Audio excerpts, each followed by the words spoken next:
Le, le fait de vouloir créer une nouvelle constitution, c'est quelque chose qui m'intéresse beaucoup. J'ai un peu suivi ce qui s'est passé en Islande. C'est super intéressant comme initiative citoyenne.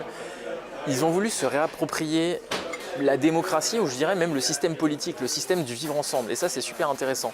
Alors aujourd'hui, on est à un moment clé justement en Islande. On ne sait pas encore si tout le travail qu'ils ont accompli pendant des années, on ne sait même pas si leur travail va bénéficier à la société islandaise et si le Parlement va adopter cette constitution, en tout cas si elle va être mise en œuvre.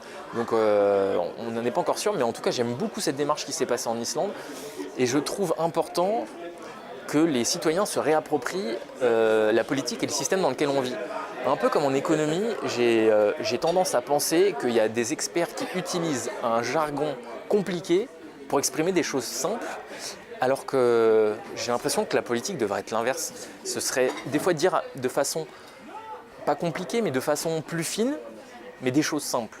Et de dire de façon simple des choses qui après peuvent être compliquées. Mais le discours aujourd'hui, c'est des jargons que je qualifierais un peu on est dans une génération de no bullshit et aujourd'hui quand on entend beaucoup de politique, on entend surtout des politiciens. Moi j'entends beaucoup de bullshit et j'ai envie que les citoyens ils se disent ok, j'ai envie de réfléchir dans quel monde j'ai envie de vivre demain. Et pour ça une constitution ne doit pas être un truc technique que les gens disent oh là, c'est une constitution, c'est trop compliqué, c'est pas mon domaine. Si tu es un citoyen du monde, tu es un citoyen de la France, la constitution doit te parler, elle doit nous parler à tous.